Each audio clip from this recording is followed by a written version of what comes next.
Welcome to the Erectile Dysfunction Radio Podcast. This is the podcast dedicated to educating and empowering men to address erectile dysfunction, improve confidence, and enhance the satisfaction in their relationships. This podcast is brought to you by ErectionIQ.com. Learn more at ErectionIQ.com. Welcome to the Erectile Dysfunction Radio Podcast. I am Mark Goldberg, certified sex therapist. I am deeply passionate about working with men like you to help resolve their ED. Hello, everyone. We are back on ED Radio. I'm happy to join Mark once again. My name is Casey. I am the producer here at the ED Radio Podcast. Today, we're going to be discussing erectile dysfunction and how it can be connected to dating apps, Tinder, Bumble, etc. We all know them by now as they're so prevalent in our digital-first society. But Mark, what is the connection that you are seeing or that the research is starting to show with these dating apps in erectile dysfunction? So Casey, let me start off by saying that I am not aware of or familiar with any particular study that has linked some aspect of dating apps to erectile dysfunction. However, I am seeing this become a relevant issue that can be contributing to situational erectile dysfunction. So let's talk about what some of that connection could be between dating apps and erectile dysfunction. So there are a number of different dating apps out there, as you mentioned, and there are various implications of different dating platforms. So I'm not going to name any names with regard to specific platforms, but I think of them as falling into two categories. One of those categories pertains more to what I would call hooking up or a potential one-night stand. And a second category of dating apps are for people who are looking for longer-term relationships. And I think each of these categories comes with particular challenges with regard to erectile dysfunction. So the primary category of hookup apps present a number of challenges to men. One of those challenges is you're trying to connect with somebody sexually that you really don't know at all. This can be a really anxiety-provoking process for a number of men. Some men feel pressure to be on hookup apps, even if they don't find it satisfying, if they don't find it fulfilling, if they're uncomfortable. And they go ahead and they meet up with people, and one thing leads to another, and they're really profoundly uncomfortable engaging in sexual activity with somebody that they really don't know. This can lead to performance anxiety, and it can also lead to a general discomfort or a fear where the mind really takes over and worries about, who am I with? Do I even know this person? Is this what I want to be doing? Do I enjoy what's happening? And as we've established already, and we've spoken about so much on this podcast, once the mind takes over and the thoughts are flowing, erections can be significantly impacted to the point of not even gaining an erection in the first place, let alone not maintaining it, and loss of rigidity. So these apps and the use of these apps, it probably is not the app as much as it is the implications of what type of relationship is being formed through these apps. Now, I will mention that there is a large population out there that finds these type of encounters very, very arousing, and they feel very comfortable in those settings. And those men are far less likely to experience erectile dysfunction resulting from these types of connections, at least in the short term. So that's interesting, because I was going to ask you about if somehow the technology was related to this or it was more of a dating phenomenon. So before these apps existed, was it common for a man to experience ED if they were frequently dating new people? Certainly, this technology has ushered in a new era where it's faster to date different people more than ever. But is it the technology, or is it actually the process of dating so many different people that's leading to the ED, in your opinion? So, Casey, I think this is a fascinating question. and it has multiple layers. I hesitate in terms of how much to take this question apart, but let's look at this from a number of angles. Prior to dating apps, one of the questions I think we have to ask is, would people be connecting at the same rate? In other words, there were certain settings where people had to be in or be at in order to connect with people. They couldn't do this from the comfort of their living room. They couldn't do this in the middle of a work day. They had to go out. They had to get dressed. Had to get dressed up. They had to be in some type of social setting. Now, many more people have the capacity to connect without having to do all of that. The first question we would have to ask is, are more people engaging in this type of connection as a result of these apps? That would be question number one. Question number two is, does the technology itself impact performance anxiety? Does it impact the way we connect with people? Does it impact how we feel about those connections? Like everything else, the answer is probably mixed. There's complexity with this. There probably is an interplay between the technology piece and the reality that connecting very rapidly with somebody and proceeding to sexual activity can be very anxiety provoking. So I imagine that there is some combination. However, I could not tell you exactly how those two come together to create a more unique experience or a more unique situation that leads to perhaps a higher occurrence of erectile dysfunction or not.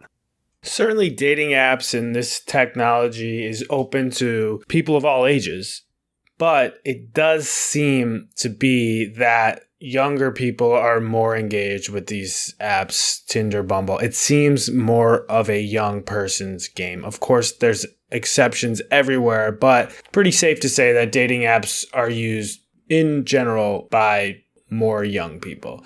That reminds me of a constant theme of our overall podcast, and that's ED in young, otherwise healthy men.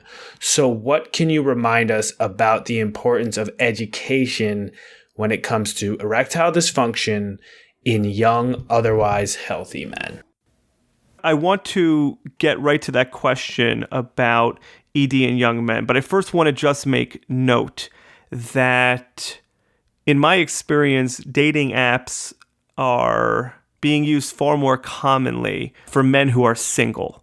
I see men really in all age categories utilizing these apps. I think it's fair to say that a younger crowd would be utilizing apps in a more of a hookup type of app that probably is supported by data.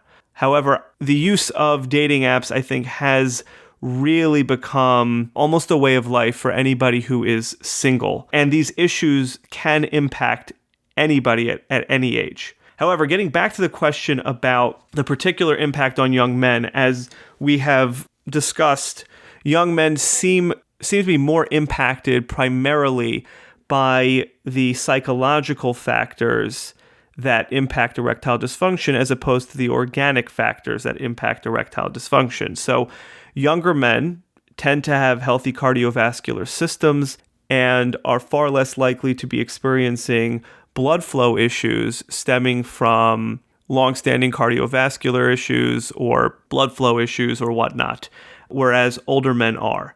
So if a young man is on dating apps and is experiencing erectile dysfunction, I think one of the starting points for him is going to really be asking some of those hard questions to himself. Is this what he wants to be doing? Does he feel comfortable with this? Does this make him feel good? Does he find it arousing or does he find it anxiety provoking? And I think these questions are certainly more pertinent to a younger male who is healthy than it is to an older male who is struggling with other comorbidities that could contribute to erectile dysfunction. You know, you were talking about how single people tend to use these apps more, and it made me think about maybe people that are already engaged in a relationship or perhaps are married and engage with these dating apps. There is websites out there that cater to spouses that want to have an affair. And that opens a whole nother discussion on erectile dysfunction and infidelity.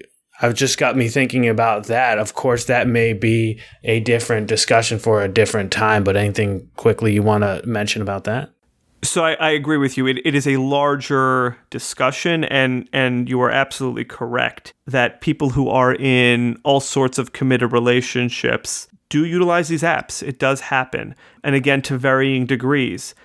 Some people just like the dialogue.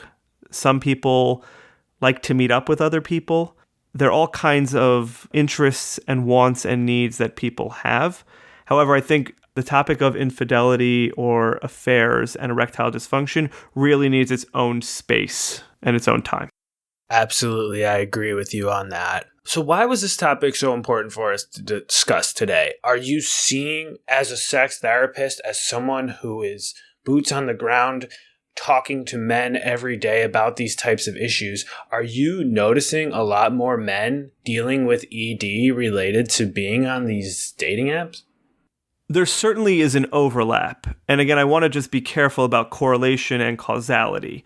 So I see the correlation, and I'm hesitant to assume that it's caused by the dating apps per se. I do think that there is a palpable anxiety that is felt when some men are engaging with these apps and don't feel like they have many other options available to them.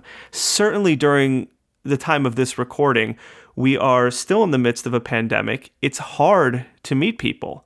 And these apps are a primary way to be able to connect. And at the same time, it is extremely anxiety provoking for a lot of men. So if you're asking me if I'm seeing more men on these dating apps who are experiencing erectile dysfunction, the answer is absolutely. However, I would caution any listener from assuming that there is an immediate absolute connection. This is a factor for some, and maybe even for a bunch of men, but it certainly will not be the only factor that was going to be contributing to erectile dysfunction. And just for our listeners, can you clarify causality, correlation? What does that mean in maybe more simplistic terms?